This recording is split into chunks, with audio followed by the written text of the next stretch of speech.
Layers के through हम लोग इस तरीके से देख सकते हैं। ये कार्नर का पार्टिकल है। यहाँ पर देखिए corner particle, face centre particle, corner, और ये दो फेस सेंटर पार्टिकल और ये कार्नर पार्टिकल, और ये इधर से भी फेस सेंटर पार्टिकल्स हैं, कार्नर पार्टिकल्स हैं। तो ये एक लेयर कॉन्स्टिट्यूट करेगा। अगर हम लोग देखें तो ये एक लेयर कॉन्स्टिट्यूट करेगा। अगर हम इसको कट करें तो ये लेयर ए होगा, तो ये इसके इक्विवेलेंट लेयर होगी।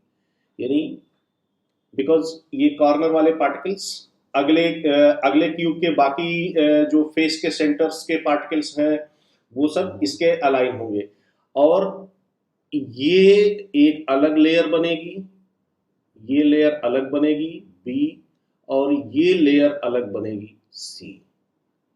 जब हम लोग इसको 2D में देखेंगे सी, तो इस तरीके से हम लोग FCC को क्या कह सकते हैं? ABC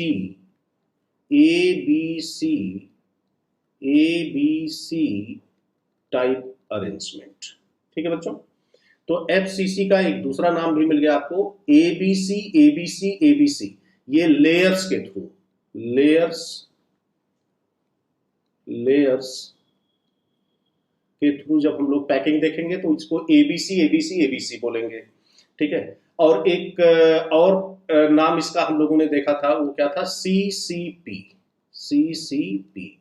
तो FCC कहीं पे लिखा हुआ हो, ABC लिखा हुआ हो, या CCP लिखा हुआ है, सबके लिए एक ही फीचर है, सब एक ही है, अलग अलग कंटेक्स्ट में अलग अलग नाम लिया गया है।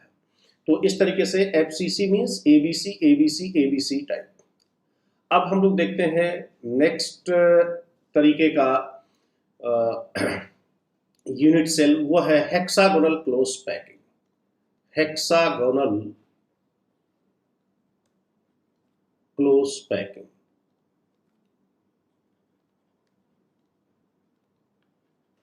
Hexagonal close packing, short form में हम लोग इसको HCP कहते हैं। क्या कहते हैं? HCP। बच्चों HCP को हम लोग AB टाइप लेयर्स के थ्रू अगर हम लोग देखें तो AB यानी इसमें हर तीसरी लेयर आइडेंटिकल होगी। A means layers are identical. तो लेयर्स के थ्रू अगर हम लोग पैकिंग देखें तो ये AB टाइप पैकिंग है। ठीक है, इसमें कॉन्स्टिट्यूएंट पार्टिकल्स कहाँ कहाँ होते हैं? तो बच्चों HCP में कॉन्स्टिट्यूएंट पार्टिकल्स होते हैं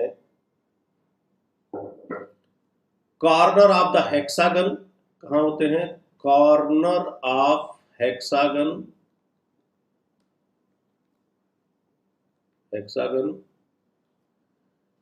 सेंटर ऑफ फेस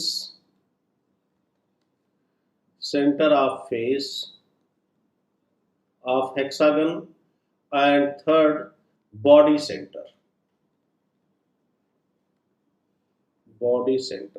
राइट। तो कॉन्स्टिट्यूएंट पार्टिकल्स हेक्सागन में कहाँ कहाँ होंगे बच्चों? कॉर्नर्स पर, हेक्सागन के कॉर्नर्स पर, सेंटर, फेस के सेंटर पर, और बॉडी सेंटर पर। तो देखिए हेक्सागन यूनिट सेल हम लोग किस, देखिए ये हेक्सागन रेगुलर हेक्सागन है, ऑल साइड्स आर इक्वल, और ये एक फेस है, ये एक फेस है। अब आप क्या करो, इसको इससे मिला दो, इसको इससे मिला दो, ठीक, इस कॉर्नर को इससे मिला दो, और इस कॉर्नर को इस कॉर्नर से, इस कॉर्नर को इस कॉर्नर से, और इस कॉर्नर को हल्का सा अलग बना रहा हूं मैं, नहीं तो उसी में ज्वाइन हो जाएगा।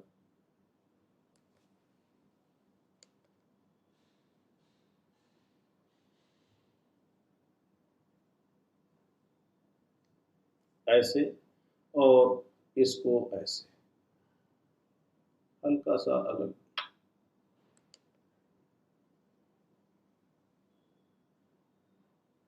ओके, अब समझ आ गया होगा कैसे बन रहा है। अब कॉन्स्टिट्यूएंट पार्टिकल्स कहाँ कहाँ होंगे? एक कॉन्स्टिट्यूएंट पार्टिकल आपका फेस के सेंटर पर, एक इस फेस के सेंटर पर और बाकी कॉर्नर्स पर होंगे।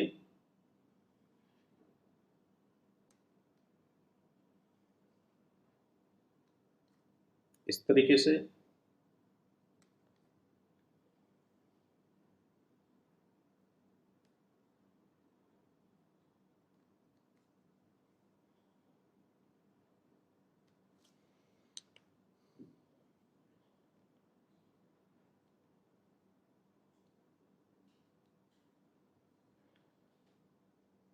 राइट। तो इस तरीके से कंस्टिट्यूएंट पार्टिकल्स लोकेटेड होंगे एक फेस के सेंटर पर, 6 कॉर्नर्स। इसी तरीके से यहां पर भी कॉर्नर्स पर होंगे।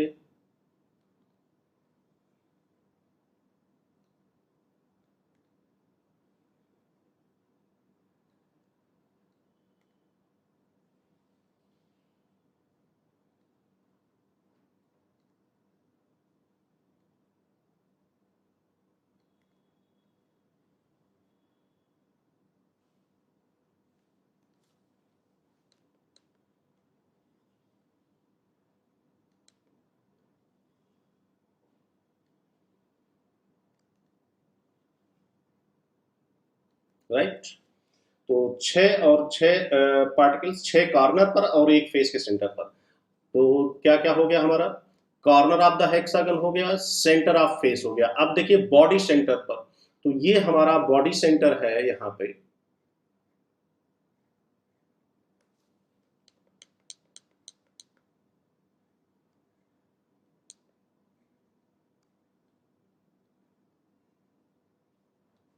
और यहां पर 3 पार्टिकल होंगे जो किसी के साथ भी शेयर नहीं किए जाएंगे।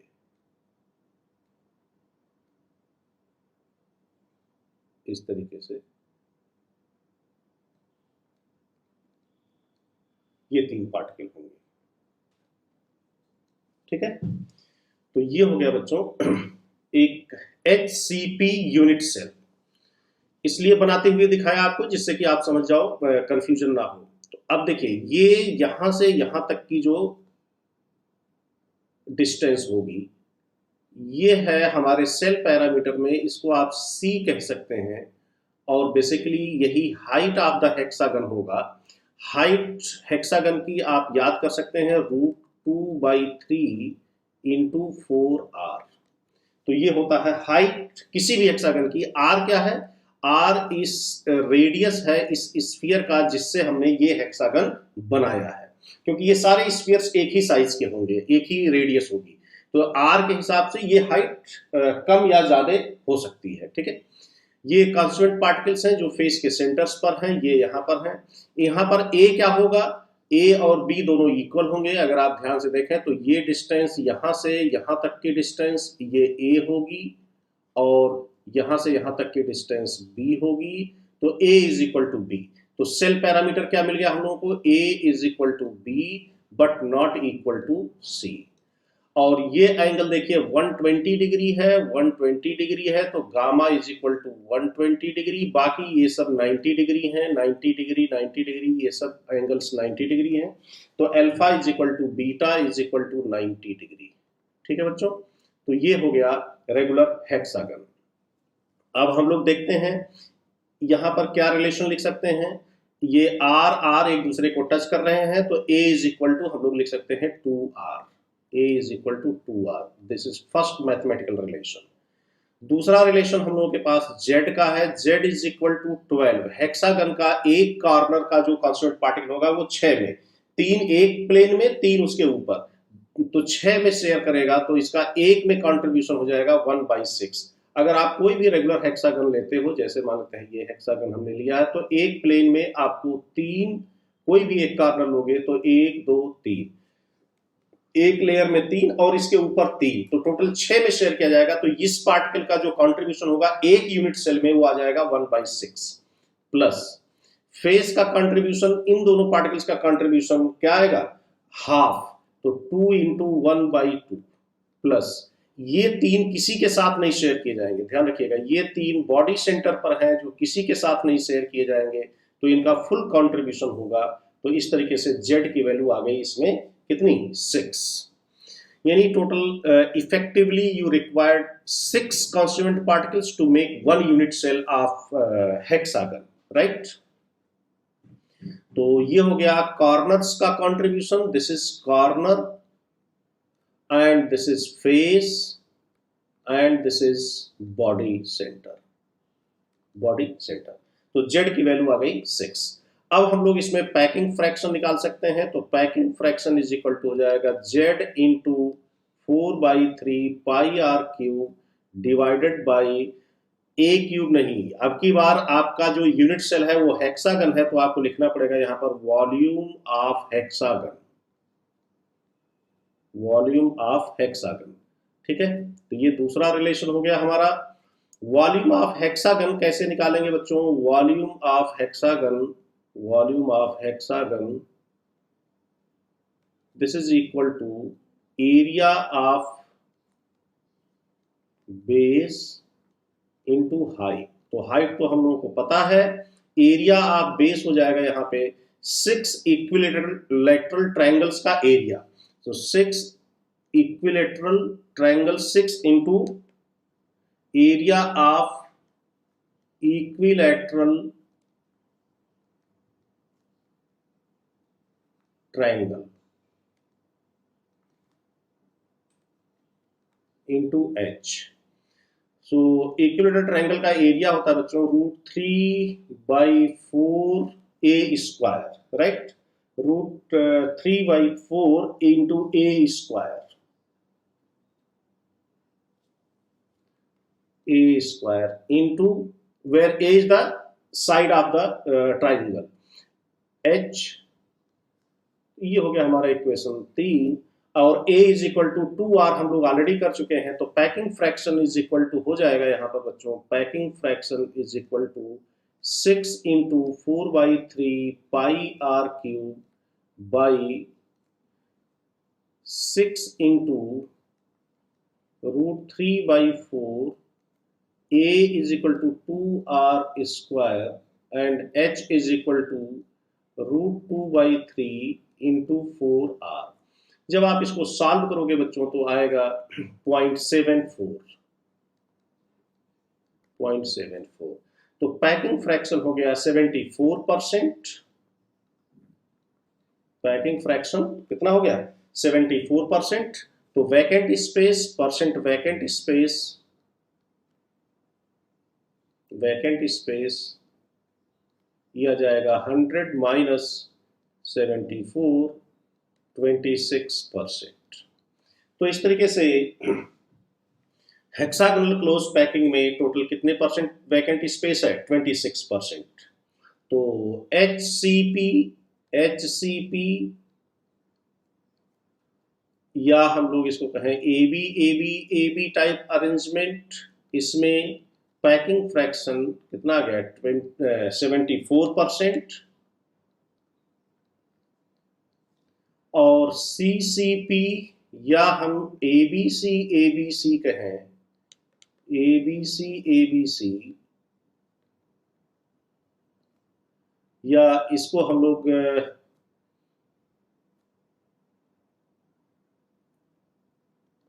या FCC कहें, ठीक है, इसमें भी पैकिंग फ्रैक्शन कितना है 74%।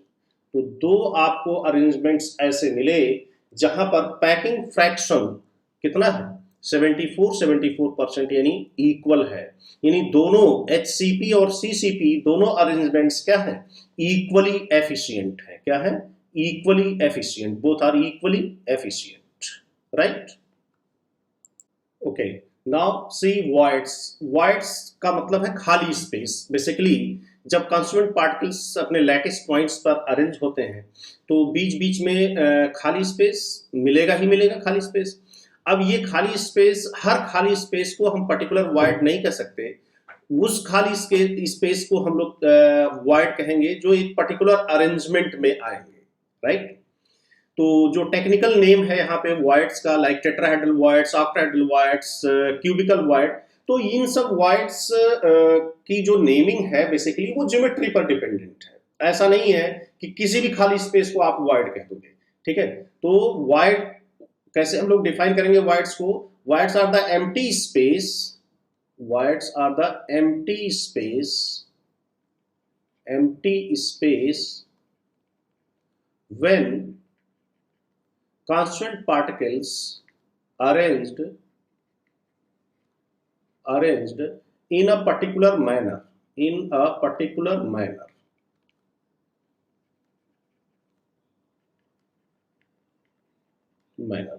फॉर एग्जाम्पल अगर हम लोगों ने देखा हो टेट्राहेड्रल ज्योमेट्री को, तो ये टेट्राहेड्रल ज्योमेट्री होती है। टेट्राहेड्रल ज्योमेट्री में मान लेते हैं यहाँ पर एक स्फीयर है, यहाँ पर एक स्फीयर है और यहाँ पर एक स्फीयर है। सारे स्फीयर सेम साइज के मैं ले रहा हूँ, ये स्फीयर्स हैं। अगर ये एक दूसरे के क्लोज आते हैं टेट्राहेड्रल मैनर में, ठीक है, पर्टिकुलर मैनर, तो पर्टिकुलर मैनर का मतलब यहाँ पर है कि 109 डिग्री 28 मिनट 109 डिग्री 28 मिनट से जब ये कांस्टेंट पार्टिकल्स एक दूसरे के क्लोज आएंगे, तो यहाँ पर जो खाली स्पेस बनेगा उसको हम लोग कहेंगे क्या? Tetrahedral void, tetrahedral TD, tetrahedral short form TD void. तो tetrahedral void one of the I mean kind of void, एक तरीके का ये वॉइड है। अगर हम ये तो 3D स्ट्रक्चर हो गया बच्चों, ये 3D स्ट्रक्चर हो गया। अगर इसी को 2D में हम लोग देखें तो 2D में ये ऐसे होगा, ठीक है, 2D में ये ऐसे होगा।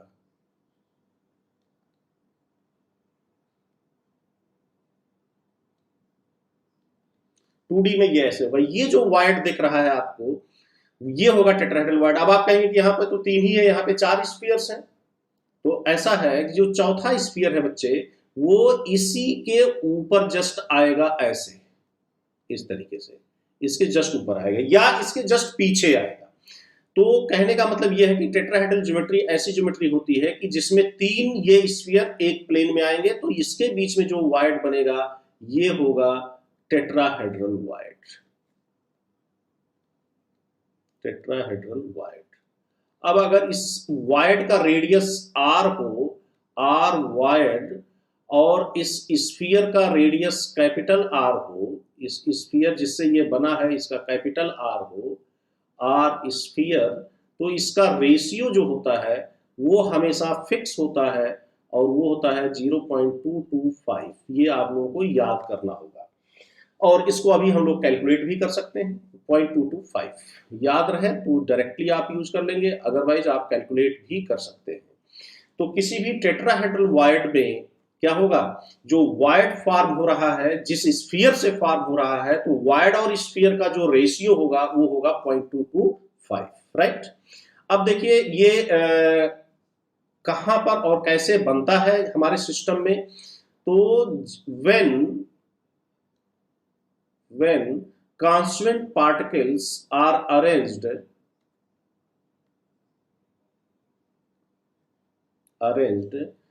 in which manner? In FCC manner, then at the body diagonal,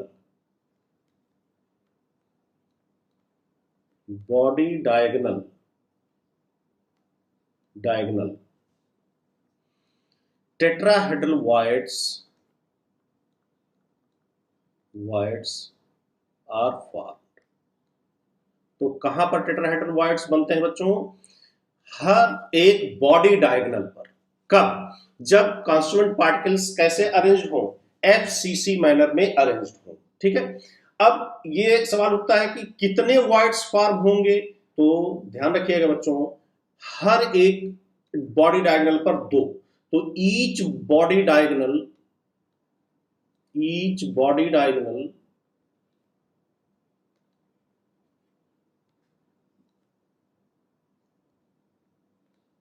has 2 voids. तो इस तरीके से टोटल कितने वॉइड्स हो जाएंगे क्यूब में? Total number of tetrahedral voids is equal to 2 into 4। एक क्यूब में 4 बॉडी डायगोनल होते हैं, तो 4 2 जा 8। तो टोटल जो है आपको 8 टेट्राहेड्रल वॉइड्स मिलेंगे, ठीक है। और ये टेट्राहेड्रल वॉइड्स चूंकि बॉडी डायगोनल पर फॉर्म हो रहे हैं, इसलिए ये किसी के भी साथ शेयर नहीं किए जाएंगे, ठीक है। ये किसी के भी साथ शेयर नहीं किए जाएंगे। अब देखिए इसका फिगर में इसको देखने की कोशिश करिए।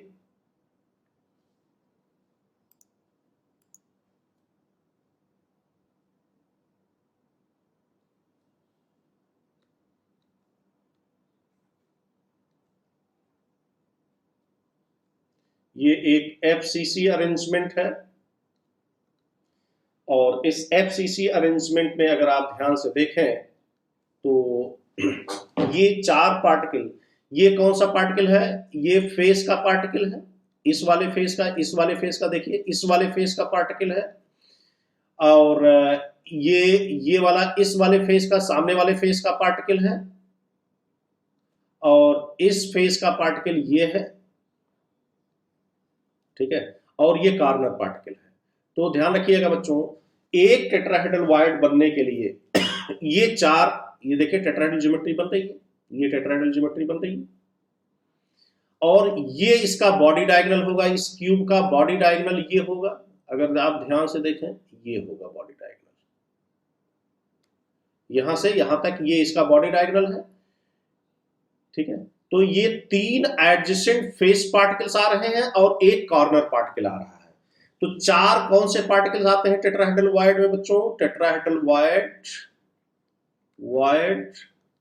और ये ध्यान रखिएगा, ये कॉन्स्टिट्यूएंट पार्टिकल्स जो है ये रिपीट भी होंगे, ऐसा नहीं कि सिर्फ एक ही में कंट्रीब्यूट करेंगे। जो दूसरा टेट्राहेड्रल वॉइड बनेगा उसमें भी कुछ कॉमन होंगे, जो तीसरा बनेगा उसमें भी कुछ आएंगे। तो इस तरीके से यही सारे पार्टिकल्स बार बार एक दूसरे के साथ रिपीट होंगे। तो कौन कौन से पार्टिकल्स आते हैं टेट्राहेड्रल वॉइड्स बनाने के लिए? टेट्राहेड्रल वॉइड के लिए 3 फेस पार्टिकल एंड 1 कॉर्नर। तो इस तरीके से 3 फेस एंड 1 कॉर्नर मिलकर के एक टेट्राहेड्रल वॉइड को कॉन्स्टिट्यूट करेंगे। तो टेट्राहेड्रल वॉइड कहां बनेगा बच्चों? टेट्राहेड्रल वॉइड हमारा बनेगा यहां कहीं, यहां कहीं। ये फेस के सेंटर का पार्टिकल है, तो इससे और इसके मिड पॉइंट में यहां कहीं बनेगा, ये होगा टेट्राहेड्रल वॉइड, ठीक है। अब देखा जाए तो ये दोनों फेस के सेंटर के पार्टिकल हैं। क्या डिस्टेंस होती है बच्चों एडजेसेंट फेस के पार्टिकल्स के बीच में? डिस्टेंस a/√2, यानी दो एडजेसेंट फेस के सेंटर्स के बीच की डिस्टेंस क्या होगी? a/√2। अच्छा, ये जो कॉर्नर पार्टिकल है और ये जो वॉइड है, इसके बीच की डिस्टेंस तो हम लोग, अच्छा इसका रेडियस कितना होगा? Capital R. इसका भी रेडियस कितना होगा? Capital are.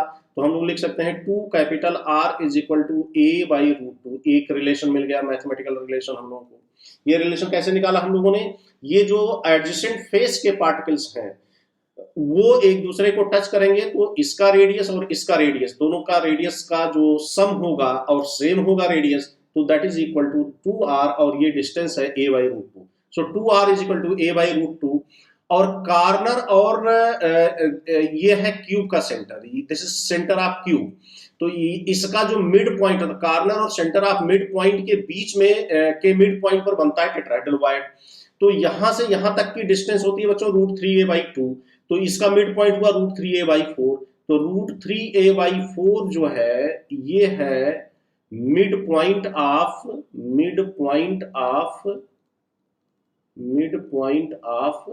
Corner and centre of cube, ठीक है।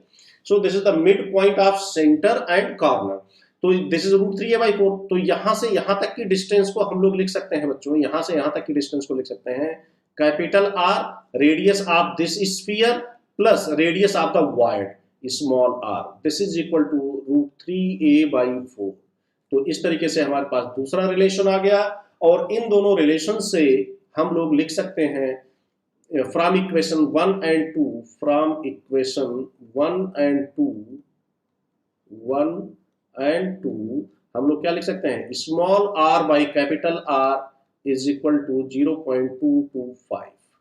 तो इस तरीके से आप इसको विजुलाइज कर सकते हैं। तो ये हो गया बच्चों टेट्राहेड्रल वायड। होपफुली आप लोगों ने विजुलाइज कर लिया होगा। कहाँ पे बनेगा? हर बॉडी डायगोनल पर दो दो बनेंगे, एक इधर बनेगा, एक इधर बनेगा। इसी तरीके से इधर वाले से इधर वाले के बीच में यहाँ पर भी दो एंड दो एंड दो, तो टोटल कितने बन जाएंगे? 8। हर बॉडी डायगोनल पर दो। तो ये हो गया बच्चों टेट्राहेड्रल वायड। अब हम लोग देखते हैं ऑक्टाहेड्रल वायड। अगला पॉपुलर केस है ऑक्टाहेड्रल वायड। अब देखिए ऑक्टाहेड्रल वायड ये बनता है बच्चों 6 कॉन्स्टिट्यूएंट पार्टिकल्स जब ऑक्टाहेड्रल मैनर में आते हैं। तो अगर आपको याद हो तो ऑक्टाहेड्रल ज्योमेट्री कैसी होती है? इस तरीके से होती है। इस तरीके से 6 पार्टिकल्स अगर इस तरीके से हैं, ये एक दूसरे के क्लोज आ रहे हैं, एक ऊपर से आ रहा है, नीचे से आ रहा है, और ये इस तरीके से। तो अगर ये जो है इस क्लोज आते हैं एक दूसरे के, तो यहाँ पर जो वायड बनेगा वो कहा जाएगा octahedral wide. So this is octahedral wide. ठीक है, इसको क्या कहा जाएगा? Octahedral wide, right. तो 6 कॉन्स्टिट्यूएंट पार्टिकल्स यहाँ पर आते हैं। अब इसी तरीके से देखिए, अगर हम इसको, ये तो 3D हो गया। अब अगर इसको 2D में आप देखना चाहते हो तो 2D में पहली लेयर तो उसी हिसाब से बनेगी जैसे हम लोगों का टेट्राहेड्रल वायड में बना था।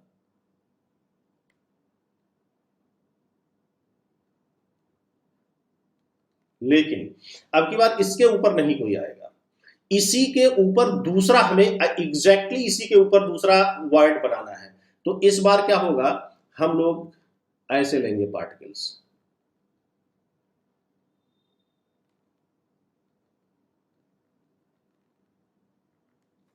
और तीसरा पार्टिकल यहां पे आएगा, क्योंकि इसी के ऊपर ही हमारा आना चाहिए वायड। ठीक है, तो ये रेड वाले हो गए इस तरीके से, और ये ब्लू वाले हो गए इस तरीके से। तो ये ऑक्टाहेड्रल ज्योमेट्री। तो ये जो वायड बन रहा है ये है ऑक्टाहेड्रल वायड। ठीक है, तो इसमें आर वायड और आर स्फीयर का जो रेशियो आता है वो आता है 0.414। आप इसको याद करिए और इसको आप अभी विजुलाइज भी कर लेंगे, कैसे कैलकुलेट भी कर लेंगे कि कैसे ये 0.414 आता है। तो ये कब बनेगा? ये भी एफसीसी अरेंजमेंट में ही बनता है। तो व्हेन कांस्टिट्यूएंट पार्टिकल्स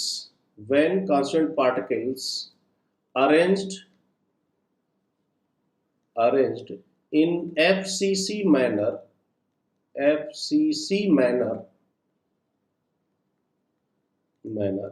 then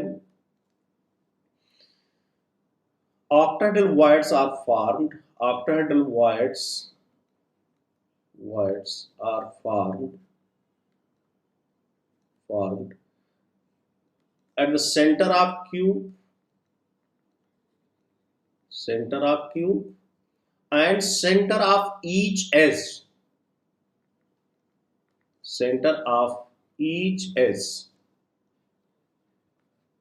यानी हर एज के सेंटर पर बनेगा, और एक सेंटर ऑफ क्यूब। आपको पता है कि क्यूब का सेंटर एक ही होगा और एजेस कितनी होती हैं? 12।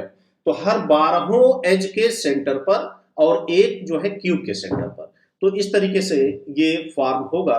अब अगर इसको आप विजुलाइज करना चाहते हो तो जो है आप देख सकते हो इस फिगर में।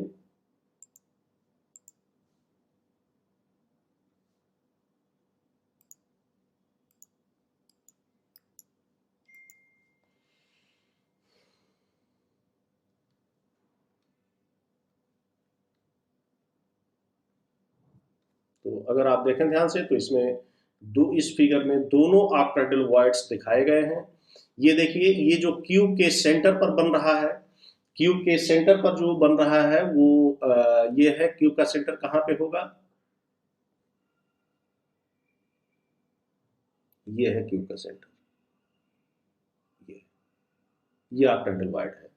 और एज का सेंटर कहाँ पे होगा? ये है एज, ये है एज का centre.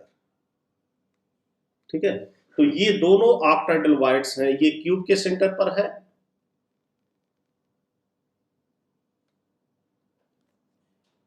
octahedral void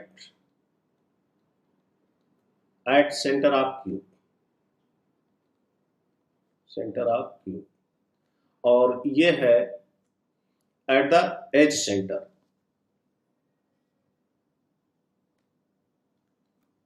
octahedral void at the center of edge। ठीक है, तो दोनों पर हमारे वॉइड्स क्लियरली विजिबल है।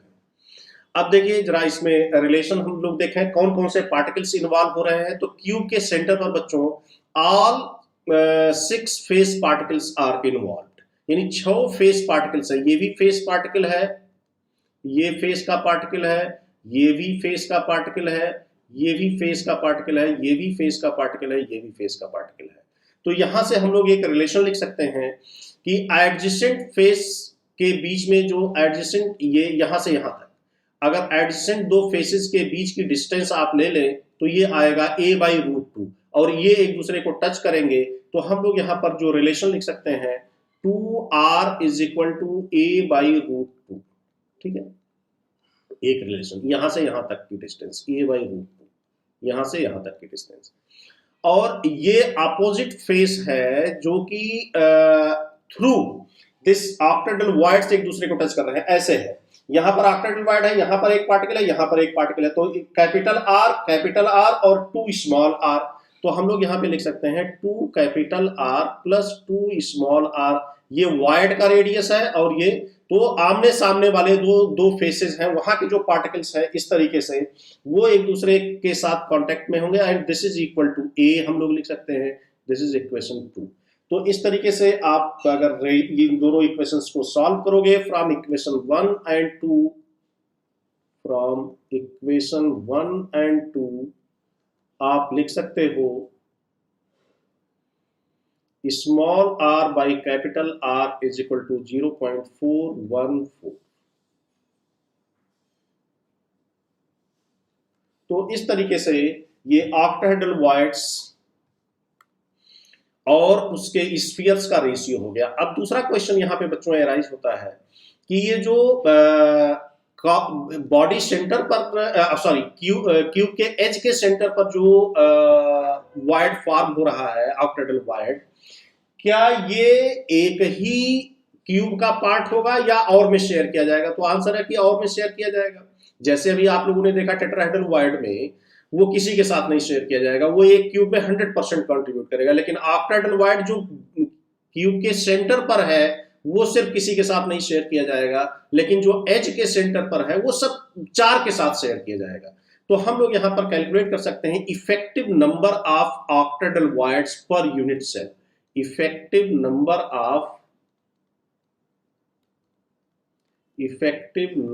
of octahedral voids per unit cell is equal to, क्या हो जाएगा?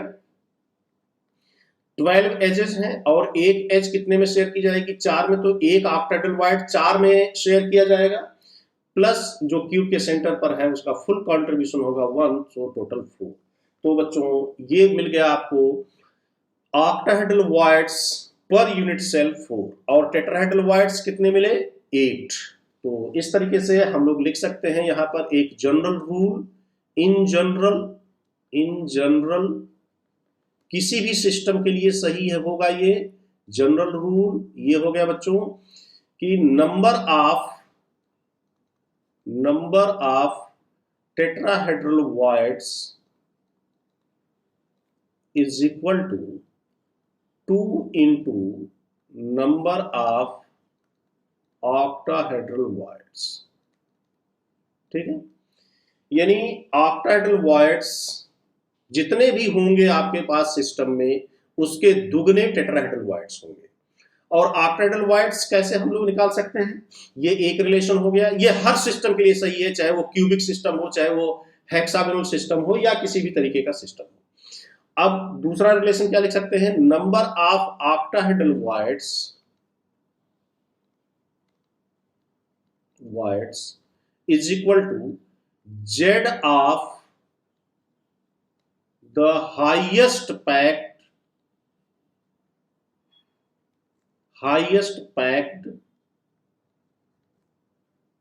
structure of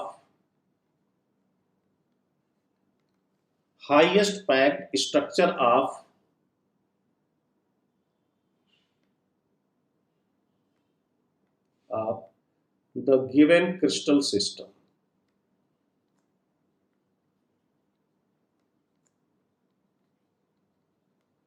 जैसे अगर आप लोग क्यूब में देखें तो क्यूब में हाईएस्ट पैक्ड क्या है, हाईएस्ट पैकिंग फ्रैक्शन किसमें है, एफसीसी में। एफसीसी का जेड क्या है, 4। तो एफसीसी का जेड अगर 4 है तो उसमें ऑक्टाहेड्रल वॉइड्स कितने होंगे, 4। और ऑक्टाहेड्रल वॉइड्स अगर आपने निकाल लिए तो टेट्राहेड्रल वॉइड्स हो जाएंगे उसमें कितने, दुगने ऑफ ऑक्टाहेड्रल वॉइड्स तो हो गए क्या, 8। तो इस तरीके से total number of octahedral voids वो हमेशा जेड के बराबर आएंगे। अब जैसे मान लेते हैं किसी ने पूछा आपसे कि भाई एचसीपी में बताइए कितने जो है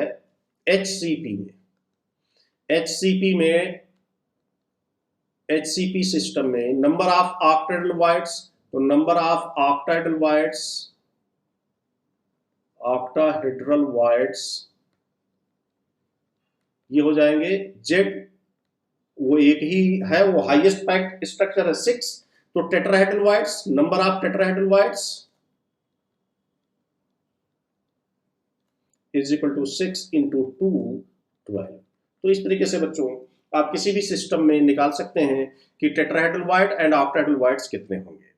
अब और भी कुछ हम लोगों के पास वॉइड्स हैं, जैसे ट्राइगोनल वॉइड।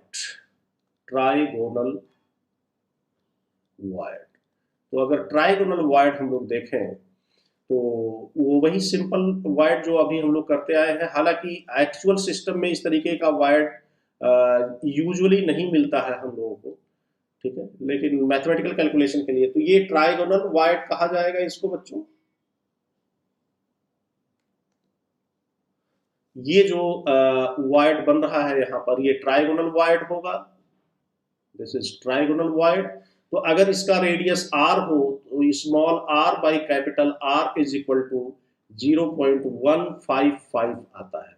देखिए इसको कैसे हम लोग निकाल सकते हैं, बड़े आराम से आप यहाँ पे एक कंस्ट्रक्शन करिए, यहाँ से यहाँ इसका एंगल बाइसेक्टर डालिए और यहाँ से यहाँ परपेंडिकुलर डालिए, तो ये एक ट्रायंगल बन जाएगा। इस ट्रायंगल में आप ये एंगल हो जाएगा 30 डिग्री।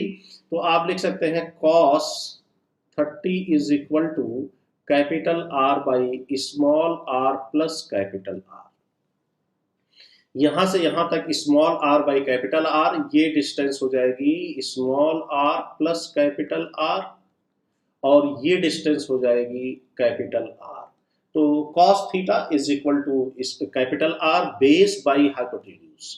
तो इस फार्मूले से आप क्या कर सकते हैं, कैलकुलेट कर सकते हैं। तो ये हो गया बच्चों ट्राइगोनल वॉइड। एक्चुअल सेंस में ऐसा वॉइड हम लोगों को क्रिस्टल सिस्टम में रेयरली मिलता है, तो इसके बारे में हम लोग बात नहीं करेंगे ज्यादा, क्योंकि हम लोग जो पढ़ना है वो टेट्राहेड्रल और ऑक्टाहेड्रल वॉइड्स के बारे में पढ़ना है ज्यादा से ज्यादा, बट कैलकुलेशन के पर्पज से ये भी पूछा जा सकता है। फिर है स्क्वायर प्लेनर वॉइड। स्क्वायर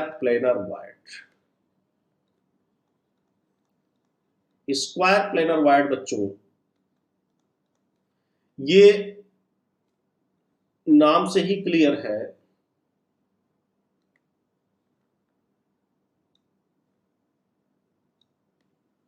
मान लेते हैं कि कांस्टेंट पार्टिकल्स को हम लोग इस तरीके से कॉर्नर पर रखते हैं,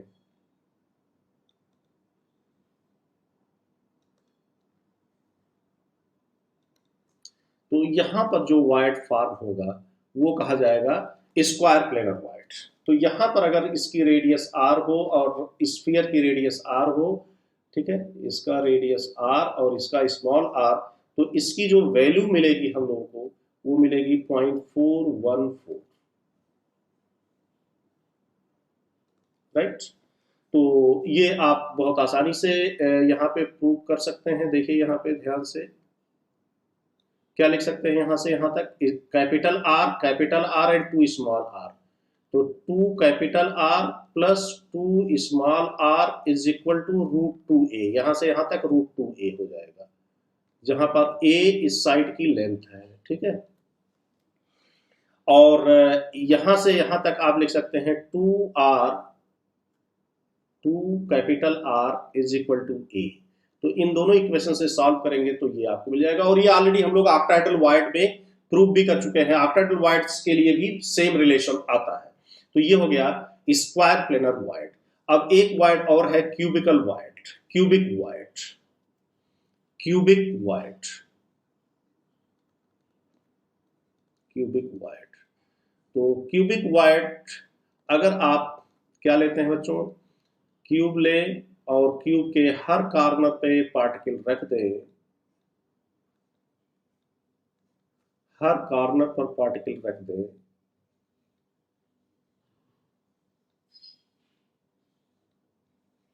तो इसके बीच में यहां पे जो वॉइड बनेगा वो होगा क्यूबिकल वॉइड। तो यहां पर r void by r sphere का जो रेशियो होगा वो 0.732 होगा, ठीक है, 0.732।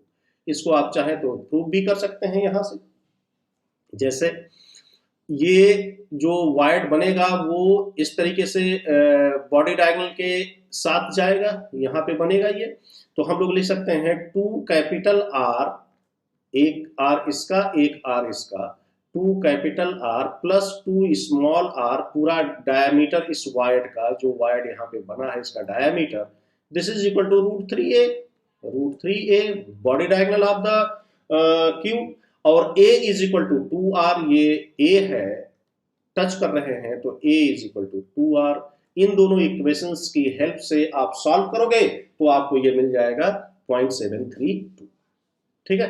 तो इस तरीके से बच्चों cubical void, square planar void and trigonal void ये उतना प्रैक्टिस में नहीं मिलेंगे आपको जितना कि क्रिस्टल सिस्टम्स में आपको मिलेंगे tetrahedral and octahedral voids. Clear? जितना आपको मिलेंगे टेट्राहेड्रल एंड ऑक्टाहेड्रल वॉइड्स, ठीक है।